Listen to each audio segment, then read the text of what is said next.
Selamat berjumpa lagi dalam 3C, formasi, meditasi, dan kontemplasi. Saudara, dalam masa COVID ini, sudah hampir berapa bulan coba? Mungkin menjelang 3 bulan, hampir 3 bulan lebih. Ada satu tantangan yang harus kita hadapi, mau tidak mau apa? Kebosanan, jenuh. Dan akibatnya apa? Ada banyak hal kita menjadi bosan, menjadi jenuh, lalu kita mencari, tidak mau berpikir yang lebih dalam gitu kan. Santai. Memang benar, boleh, bagus. Pasti itu ada variasi, ada keseimbangan antara pikiran, perasaan, emosi, kehendak. Ya, ada berbagai macam cara untuk mengatasi hal tersebut. Tapi saya mau menceritakan satu yang saya pikir tentu akan baik juga untuk kita renungkan dan membuat kita semakin mendalam, karena bosanan itu adalah indikasi bahwa sebetulnya kalau mau jujur kita masih dangkal, masih di permukaan, belum masuk ke dalam. Tapi it's okay, fine. Beberapa hari yang lalu saya mendapatkan suatu YouTube tentang seorang yang ikut American Talent ya. Apa yang terjadi? Ishak William 37 tahun di penjara bukan karena kesalahan, dihukum mati. Dan tidak boleh bertemu dengan yang lain. Berada di penjara, di kamar itu 37 tahun, tidak pernah keluar sedikit pun. Bagaimana orang waraskah itu? Dan tidak salah. Dia dituduh memperkosa seorang nenek, lalu nenek itu dibunuh, dan ada 3 saksi yang yang menyatakan bahwa dialah yang memperkosa dan membunuh. Tapi Tuhan itu luar biasa.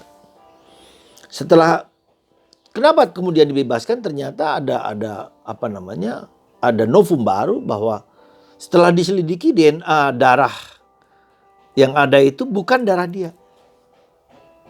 DNA-nya itu bebaskan. Dan dia ikut American Talent itu. Dan semua orang menangis, terseduh, terharu. Bahkan siapa yang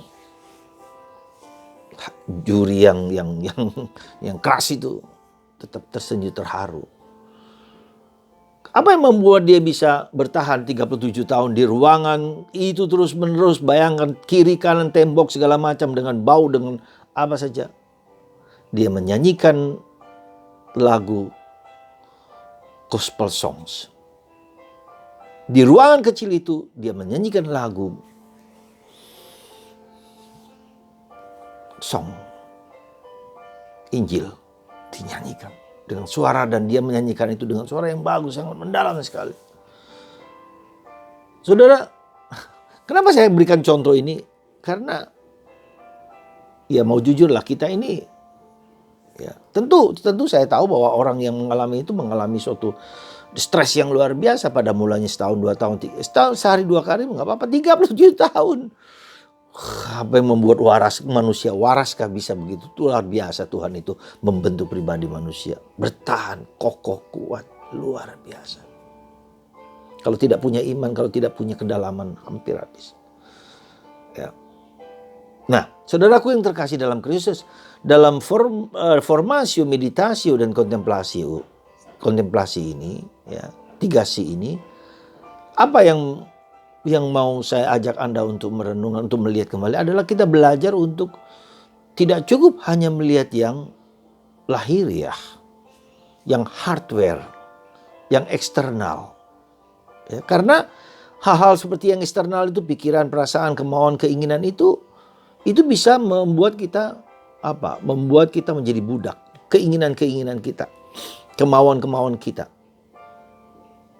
Ya.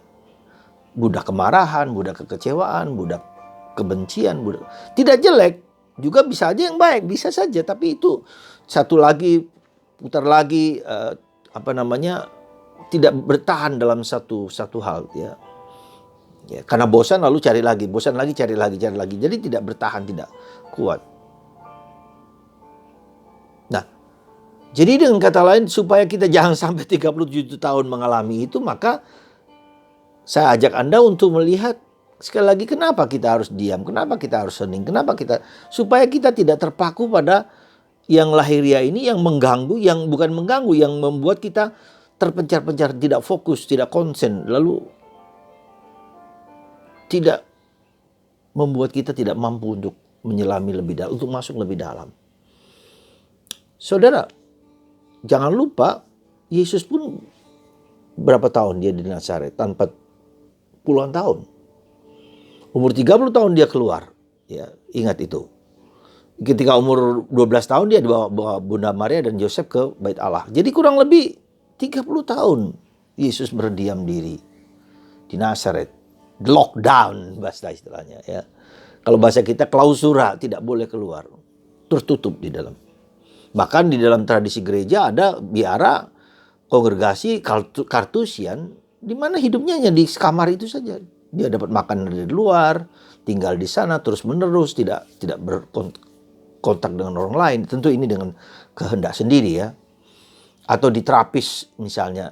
Mereka tinggal di sana, tidak boleh keluar, melayani di sana dengan doa dan seterusnya. Ya, ketika orang hanya sampai di yang luar, keinginan luar, nggak akan bisa, harus masuk ke dalam. Caranya tadi meditasi dan kontemplasi. Masuk lebih dalam, masuk ke inner circle kita, masuk ke dalam hidup batin kita, ya, software kita. Ya, maka wajiblah kita perlu, kenapa kita harus hening, kenapa harus kita diam, kenapa harus kita sungguh-sungguh memberi waktu kita untuk masuk ke dalam, untuk menemukan jati diri kita yang dalam. Maka disebut jati diri. Ya. Pohon jati itu pohon yang paling kuat, paling hebat kalau itu sungguh-sungguh bertahan kuat puluhan tahun. Ya. Coba kita lihat kayu-kayu jati yang kuno-kuno itu berapa puluh tahun, kuat sekali, kokoh sekali. Jadi saya hanya mengingatkan sekali lagi, saudaraku, bukan saya tidak suka atau mengecam hal-hal yang seperti ini ya. Kita belajar untuk masuk ke dalam supaya kita menemukan Tuhan, gitu loh. Ya, kita juga fair dengan kebutuhan dasar kita karena Tuhan ada di dalam. Maka ketika Tuhan ada di dalam, maka kita yang di luar itu merupakan cerminan yang di dalam saja. Ya, jadi ketika kita di luar, kita menemukan Allah di luar, tapi di dalam kita bertemu dengan Tuhan sendirian, dengan keheningan sendirian. Kita tidak bisa bertopeng, ya, bermuka berpura-pura di hadapan Tuhan. We are nothing, kita nggak ada apa-apanya, habis. Jadi kesadaran kita akan masuk ke dalam itu supaya kita mengerti bahwa seluruh hidupku, DNA hidupku itu adalah imago Dei, the image of God. Ketika saya menemukan diri sendiri dengan image of God itu, ya, Tuhan segala-galanya dan aku adalah. Nah, disitulah terjadi apa yang disebut dengan inner transformation. Kalau tidak ada transformasi batin, ya itu akan susah bagi kita untuk bertumbuh dan berkembang. Transformasi batin itu tidak lagi berfokus kepada egoku, pada kemarahanku, pada moodku, pada perasaan, pada apa saja. Ya. Sehingga saya tahu menemukan jati diriku, tapi juga menemukan jati diri Tuhan dalam diriku. Saudaraku yang terkasih dalam Kristus, contoh dari Ishak William itu membuat saya berpikir sungguh-sungguh dalam. Dan Yesus juga ya menemukan pengalaman puluhan tahun, 30 tahun di Nazaret tanpa seorang pun tahu. Yang tahu hanya ibunya, Maria. Kenapa saya katakan begitu? Ingat, ketika Yesus mengadakan mujizat pertama di mana? Anda tahu? Pasti tahulah, Anda tahu. Kisah tentang perkawinan di Kana. Apa yang kemudian terjadi? Maria ada di dapur dan melihat bahwa anggur habis. Dan tahu apa Maria yang tahu di rumah itu anggur habis? Dia bilang, datang keluar Yesus, mereka kehabisan anggur.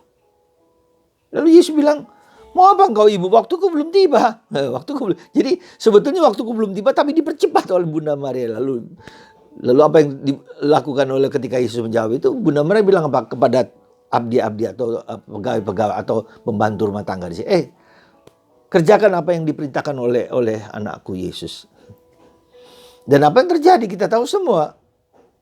pembantu itu menyediakan jar kendi-kendi yang sebetulnya sediakan kendi itu banyak gitu. Yang itu adalah untuk cuci kaki.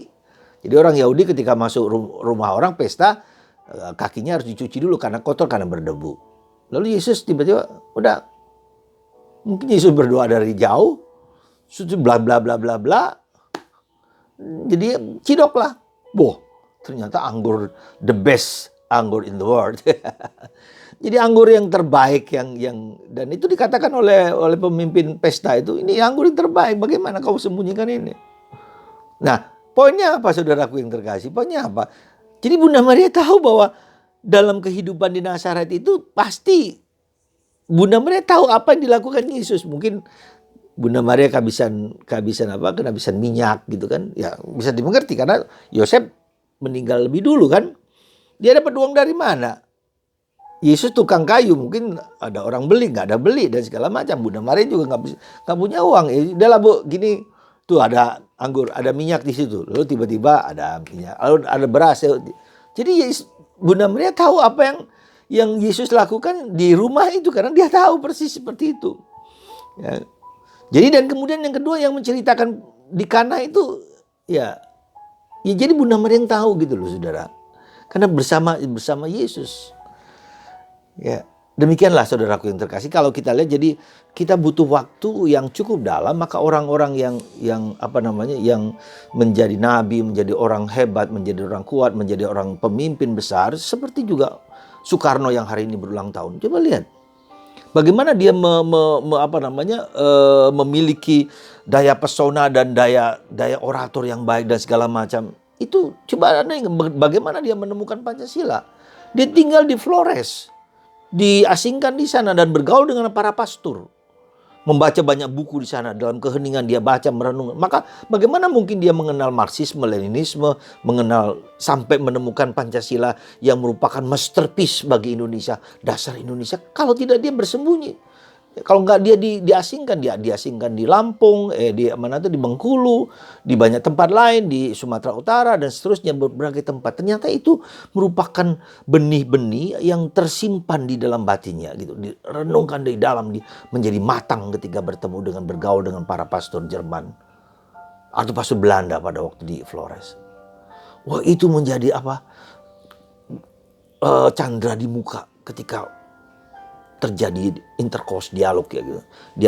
Dialog antara dia dengan para pastor Belanda itu, lalu dia diizinkan untuk masuk ke perpustakaan SVD di Flores. Tanpa itu saudara, kita bersyukur sekali. Mari kita doakan presiden kita yang pertama yang mempersatukan kita. Semoga beliau yang ada di surga, dan saya yakin beliau ada di surga, melihat Indonesia dan membantu Indonesia supaya menjadi bangsa yang besar, tapi juga bangsa yang mengenal jati dirinya sebagai orang Indonesia, ya. Tidak mudah dia mengorbankan diri. Salah satu hal ketika dia meninggal dengan cara katakanlah ya sadis, ya mengerikan di akhir hidupnya. Dia misalnya bisa aja dia minta tentaranya untuk menghantam kelompok yang anti dia, bisa saja, tapi dia bilang lebih baik aku merobek-robek jiwaku demi kebersatuan Nusantara ini. Wah, luar biasa. Pengorbanan beliau luar biasa. Dia tidak mau berkorban supaya bangsa ini tetap bersatu. Itulah jiwa. Kita hormati. Ya. Nah, saudaraku yang terkasih, kembali orang yang seperti itu ya, bapak-bapak bangsa kita ya, Bung Hatta, Syahrir, ya, orang-orang yang asketis, orang yang meditatif, orang yang kontemplatif, orang yang mencari informasi, mencari pengetahuan dari Tuhan. Semoga Anda juga ketika Anda mau menyumbangkan yang berharga bagi dunia, tidak ada cara lain kecuali Anda duduk diam, mendengarkan Tuhan berbicara, mendengarkan meskipun susah, meskipun sulit, tetapi kalau ketika kita punya niat, punya kehendak kuat, pasti akan terjadi. Tuhan akan membukanya bagi Anda semua. Mari, saudaraku, kita bersyukur kita dipanggil supaya kita jangan 37 tahun gitu kan, tidak perlu. Tapi kita mulai saja ya, supaya hidup kita menjadi lebih tenang, lebih damai. Karena dengan begitu fondasi akar di hidup kita bukan lagi kepada yang di luar, tapi yang di dalam. Akarnya itu kuat. Ya. Seperti pohon yang kuat gitu akarnya, seperti pohon kelapa, akarnya mengakar kuat. Sehingga tidak diombang-ambingkan oleh gelombang dari luar. Mari kita berdoa. Bapa di surga, kami mengucap syukur dan terima kasih atas karunia meditasi, kontemplasi di mana kami dipanggil untuk terus bergaul akrab dengan Engkau. Menimba pengetahuan, kebijaksanaan, pengertian dan pengetahuan darimu sendiri sebagai sumber pengetahuan. Sehingga kami dapat membagikan itu kepada orang lain. Kami juga bersyukur ya Tuhan, Engkau memberikan kepada kami Bung Karno, presiden kami yang pertama, yang Kau didik, Kau bentuk lewat tangan-tangan orang yang berharga, yang mentoring, terutama para pastor di Flores, pastor SVD, yang memberikan fondasi besar bagi dia, sehingga menemukan Pancasila bagi bangsa Indonesia. Terima kasih Tuhan. Semoga Engkau memberikan tempat yang layak untuk beliau di surga dan tetap memperhatikan bangsa ini. Terima kasih. Semoga Tuhan memberkati kita, memberkati bangsa kita, memberkati negara kita, memberkati para pemimpin kita untuk memperhatikan bangsa itu, Indonesia kesatuan ini daripada kehendak pribadi. Terima kasih Tuhan, dan berkatilah Anda yang sakit, yang menderita, supaya Anda tetap bertahan di dalam segala penderitaan apapun besarnya. Dalam nama Bapa dan Putra dan Roh Kudus. Amin.